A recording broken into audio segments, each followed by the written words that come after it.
जय Hind and hello guys, स्वागत है आपका आपके अपने यूट्यूब चैनल ज्ञानदेह होस्ट में। एंड इस वीडियो के अंदर आपको बताने वाला हूं एसएससी जीडी कांस्टेबल आंसर की 2026 के बारे में, जो कि गाइस आप लोग अभी तक भी चेक नहीं कर पा रहे हैं। बट मैं आपको बता दूं कि अभी वेबसाइट सही से काम कर रही है। ये आपके एसएससी की वेबसाइट है और मैं इसको रिफ्रेश करता हूँ तो आप देख लीजिए ओपन हो रही है और इसमें लॉगिन भी हुआ जा रहा है। अगर अभी भी आप यहाँ पर आपकी वेबसाइट एसएससी की ओपन नहीं कर पा रहे हैं या फिर अपनी आंसर की को नहीं देख पा रहे हैं तो आप मेरे द्वारा भी इसको चेक करा सकते हैं, डाउनलोड करा सकते हैं। उसके लिए आपको कहां पर जानकारी सेंड करनी है ये आपको वीडियो के लास्ट में बताया जाएगा। पहले आप ये जान ले कि कैसे आपको उसको खुद से चेक या डाउनलोड करना है। और मैं आपको भी बता दूं कि गाइज आप आपके आंसर की चेक और फिर अगर आपको कोई क्वेश्चन में डाउट लगता है कि मैंने जो आंसर दिया वो सही है और जो एसएससी ने आंसर दिया वो गलत है, तो आप इसको चैलेंज भी 15 जून 2026 से लेकर के 20 जून 2026 तक ही कर सकते हैं। उसके बाद में ना तो आप आंसर की देख पाएंगे और ना इसको चैलेंज कर पाएंगे। इसके अलावा मैं आपको यहाँ पर एक बार रियल टाइम भी दिखाता हूँ। अभी शाम के 5:51 हो रखे हैं और आप देख सकते हैं कि जो टाइम है टाइम के साथ ही 16 जून 2026 डेट है। और इसको मैं रिफ्रेश करता हूं और आपको दिखाता हूं।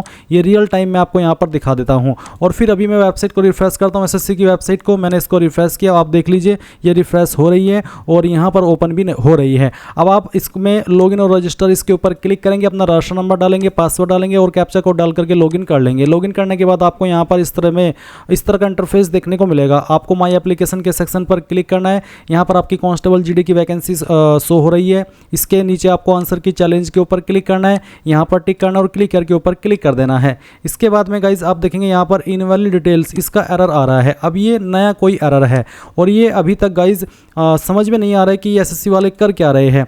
कुछ ना कुछ नया एरर आपके सामने खड़ा कर दे रहे हैं। अब वेबसाइट सही से काम कर रही है, लॉगिन हो रहा है, तो आप जब आंसर की व्यू कर रहे हैं तो इनवैलिड डिटेल्स करके एक एरर आप देख रहे हैं, जबकि डिटेल सही है। मैंने इस लॉगिन डिटेल से पहले आंसर की चेक की है, जो कि मैं आपको दिखाता हूं। मैंने डाउनलोड करके रखी है। अभी आप जो वीडियो में देख सकते हैं सेम कैंडिडेट की आंसर की है, जो कि मैंने कल रात चेक की थी 11:37 पर। और आप देख पा रहे हैं इसमें टेस्ट डेट क्या है। इसके अलावा आपको यहाँ पर पार्ट वाइज आपकी आंसर की देखने को मिलती है इस तरह से। तो अगर आपके सामने यहाँ पर अब ये इनवैलिड डिटेल्स का एरर आ रहा है तो गाइज थोड़ा सा वेट और कर लेना है। जब आपने इतना वेट कर लिया है तो थोड़ा सा वेट और कर लीजिए। जब इतनी सारी चीज़ें खत्म हो चुकी है, जो प्रॉब्लम आपके सामने आ रही थी ये भी खत्म होगी और आपके सामने सही तरीके से आंसर की व्यू होगी। एंड व्यू कैसे होगी और किस तरह का इंटरफेस होगा, कैसे आपको आंसर मिलान करने हैं, वो आप यहाँ पर आगे इस वीडियो के अंदर जान लीजिए। अब इसके ऊपर क्लिक करने के बाद में आपके सामने आपकी आंसर की इस तरह से आएगी, जैसे कि आप वीडियो में देख सकते हैं। इसमें यहाँ पर आपको पार्ट वाइज आपकी आंसर की दी गई है। आपको जिस भी पार्ट की आंसर की डाउनलोड करनी है यहाँ से, तो आप देख सकते हैं डाउनलोड करने के लिए आपको उसी पार्ट के ऊपर क्लिक करना होगा। जैसे कि यहाँ पर अभी मेरे सामने पार्ट ए ओपन है। इसमें जैसे कि क्वेश्चन नंबर फर्स्ट है कि एक अनुक्रम दिया गया है जिसमें से एक पद गलत है, दिए गए विकल्पों में से उस गलत पद को चुनिए। तो यहाँ पर गाइज आपको कैसे पता चलेगा कि मैंने क्या आंसर दिया है, तो मैं आपको बताता हूँ। आपको यहाँ पर ऊपर की तरफ इन्होंने बोला है कि करेक्ट ऑप्शन सेलेक्टेड। अगर आपने करेक्ट ऑप्शन सेलेक्ट किया तो यहाँ पर ग्रीन होगा। अगर आपने रॉन्ग ऑप्शन सेलेक्ट किया तो यहाँ पर रेड होगा। अगर आपने करेक्ट ऑप्शन को सेलेक्ट किया है तो गाइज जो करेक्ट ऑप्शन है वो है आपका यहाँ पर येलो, और नोट आंसर का मतलब है ये जो कलर आप देख पा रहे हैं ये। तो जैसे कि आप यहाँ पर क्वेश्चन नंबर फर्स्ट में देख पा रहे हैं कि ये ग्रीन है, तो इसका मतलब है कि कैंडिडेट ने करेक्ट ऑप्शन को सिलेक्ट किया है। उसके बाद में सवाल नंबर 2 है। इसमें यहाँ पर जो कैंडिडेट है उसने गलत ऑप्शन सेलेक्ट किया है, क्योंकि इसने सेलेक्ट किया है यहाँ पर पहले वाले ऑप्शन को, जबकि जो करेक्ट ऑप्शन है सी। तो करेक्ट ऑप्शन सी है, तो इसका मतलब है कि यहाँ पर ये जो सी विकल्प है सही जवाब है। अब एक और चीज आप कंफ्यूज हो रहे होंगे कि करेक्ट ऑप्शन सिलेक्टेड और करेक्ट ऑप्शन में क्या अंतर है, तो मैं आपको बता दूं।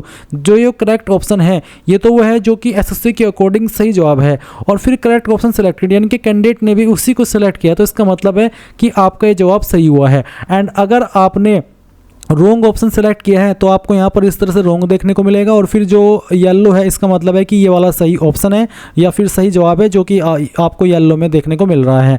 फिर क्वेश्चन नंबर 3 है। इसमें यहाँ पर ऑप्शन 2 को कैंडिडेट ने सिलेक्ट किया, इसका मतलब कैंडिडेट ने इसका आंसर सही दिया है। क्वेश्चन नंबर 4 का भी आंसर सही है, क्वेश्चन नंबर 5 का भी, 6 का भी। 7 में यहाँ पर सही जवाब है एसएससी के अकॉर्डिंग फर्स्ट वाला ऑप्शन, और कैंडिडेट ने सिलेक्ट किया है पी वाला, यानी कि गलत जवाब इसने दिया है। तो इस तरह से आपको यहाँ पर आपके आंसर की का मिलान कर लेना है। जैसे कि यहाँ पर आपको ये जो क्वेश्चन है वो दिए गए हैं। अब अगर आपको इसको डाउनलोड करना है तो गाइज आप यहाँ पर सेव प्रिंट इसके ऊपर क्लिक करेंगे और जैसे कि मैंने बताया कि आप पार्ट वाइज आपके आंसर की डाउनलोड करेंगे। आप यहाँ पर सेव के ऊपर क्लिक कीजिए और फिर सेव के ऊपर क्लिक करके इसको सेव कर लीजिए। अब आपको पार्ट बी की आंसर की देखनी है तो आप click here for part B, इसके ऊपर क्लिक करेंगे। इसके ऊपर क्लिक करने के बाद आपके सामने पार्ट बी के क्वेश्चन आ जाएंगे। इसमें भी आप देख सकते हैं कि आपने क्या आंसर दिया है। जैसे कि क्वेश्चन नंबर 21 में कैंडिडेट ने आंसर दिया है आपका ऑप्शन डी और सही जवाब है आपका ऑप्शन 2 एसएससी के अकॉर्डिंग। अब मान लीजिए आपको किसी क्वेश्चन में ऑब्जेक्शन है, यानी कि आपको लगता है कि जो मैंने आंसर दिया है वो सही है और जो एसएससी यहाँ पर आंसर बता रही है आपको वो गलत है, तो आप यहाँ पर उसी क्वेश्चन के सामने click to challenge question number, उसके ऊपर क्लिक करेंगे। इसके ऊपर क्लिक करने के बाद में इस तरह का इंटरफेस आएगा। अब आपको टाइप ऑफ कंप्लेंट, क्या आप कंप्लीट करना चाहते हैं? All the option answer are wrong for a question, या फिर more than one correct option, यानी कि एक से ज़्यादा ऑप्शन सही है, या फिर आउट ऑफ सिलेबस क्वेश्चन, या करेक्ट ऑप्शन इज, या फिर अदर। तो जो भी आप रीजन सेलेक्ट करना चाहे वो कर सकते हैं। कंप्लेंट में आप 150 वर्ड के अंदर उसके बारे में जो भी इंफॉर्मेशन देना चाहे दे सकते हैं। एंड उसके संबंध में आपके पास क्या प्रूफ है जो कि ये डिसाइड करता हो कि आप जो कह रहे हैं या फिर जो भी आप ऑब्जेक्शन दर्ज कर रहे हैं वो आपका सही है और एसएससी का गलत है। तो उसके संबंध में आपको जो भी प्रूफ देना है वो आप पीडीएफ या जेपीजी फॉर्मेट में दे सकते हैं और प्रोसीड टू पे के ऊपर क्लिक करके जो आपको अमाउंट पे करने को बोला जाएगा वो आप अमाउंट पे कर देंगे और जो आपका ऑब्जेक्शन है वो दर्ज हो जाएगा। तो इस तरह से आप यहाँ पर आपका जो ऑब्जेक्शन है वो दर्ज कर सकते हैं। अब गाइज ये तो हुई आपके द्वारा आंसर की चेक करने की जानकारी। अब मान लीजिए आपको इसमें आपका स्कोर चेक करना है, तो स्कोर चेक करने का भी तरीका मैं आपको बताता हूँ। आप गूगल के अंदर आना और सर्च करना रैंक मित्रा, और रैंक मित्रा जब आप सर्च करेंगे तो मैं चलिए दिखा देता हूँ कि किस तरह का इंटरफेस आएगा। मैं यहाँ पर सर्च कर लेता हूँ। पहले वाली वेबसाइट आपको ओपन कर लेनी है, फिर SSC GD 2026 marks calculator and rank, इसके ऊपर क्लिक करेंगे। अब इसके ऊपर क्लिक करने के बाद में आपको यहाँ पर जो यूआरएल आपके सामने आएगा, ये यूआरएल जो आप यहाँ पर अभी देख भी पा रहे हैं वीडियो में, ये आपको कॉपी कर लेना है। इसको कॉपी करने के बाद में आप यहाँ पर इसको यहाँ पर पेस्ट कर देंगे। फिर अपनी कैटेगरी सेलेक्ट कर लेंगे, जो भी आपकी कास्ट कैटेगरी है। जेंडर आपका क्या है वो सिलेक्ट कर लेना। उसके बाद में आपकी स्टेट कौन सी है वो आप सिलेक्ट कर लेंगे। पेपर लैंग्वेज क्या थी वो आप सिलेक्ट कर लेंगे एंड यहाँ पर टिक करेंगे और उसके बाद में सबमिट के ऊपर क्लिक कर देंगे। सबमिट के ऊपर क्लिक करने के बाद में यहाँ पर आपका जो स्कोर कार्ड है वो आपके सामने आएगा। चलिए मैं आपको दिखाता हूँ। इस तरह से आपको आपका स्कोर देखने को मिलेगा। अब जैसे कि ये सब्जेक्ट फर्स्ट है, इसमें 20 क्वेश्चन अटैम्प्ट किए कैंडिडेट ने, राइट आंसर दी है 11 और रॉन्ग दी है 9, और उसका जो मार्क्स है वो कितने बनते हैं वो आप यहाँ पर देख सकते हैं। यानी कि आपको यहाँ पर पार्ट वाइज आपका जो भी आंसर है या फिर स्कोर है वो देखना होगा। अब मान लीजिए आपको पार्ट 2 के चेक करने हैं तो आप यहाँ पर इसमें पार्ट बी के ऊपर क्लिक करके यूआरएल कॉपी कर लेना और सेम प्रोसेस को फॉलो करके अपने जो क्वेश्चन है वो देख लेना कि कितने सही दिए हैं और कितने गलत दिए हैं। इस तरह से गाइज आप लोग आपका जो स्कोर कार्ड है वो चेक डाउनलोड कर पाएंगे। अब अगर आपसे नहीं हो रहा है और आप मेरे द्वारा अपनी आंसर की चेक कराना चाहते हैं, अभी भी आप अपनी आंसर की व्यू नहीं कर पा रहे, डाउनलोड नहीं कर पा रहे, देख नहीं पा रहे हैं, तो आप कैसे कराएंगे वो जान ले। ये जो लिंक वीडियो के डिस्क्रिप्शन में दिया हुआ है ये आप ओपन करके सबसे लास्ट में आना और नीचे की तरफ यहाँ पर लास्ट में कॉन्टैक्ट अस के ऊपर क्लिक करना। फिर आपका यहाँ पर नाम डालना, आपकी ईमेल आईडी, आपका फ़ोन नंबर जो कि व्हाट्सअप का हो, क्योंकि यहाँ पर आपको आंसर की का पीडीएफ सेंड किया जाएगा।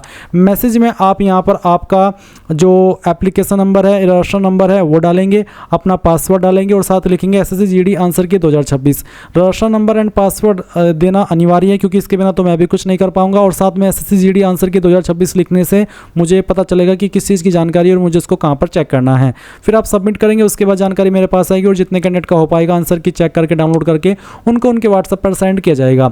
और आपको कमेंट के माध्यम से बताना है कि आपका कितना स्कोर बना है, कितने सवाल सही आए और कितने गलत आए हैं। So thanks for watching. जय हिंद।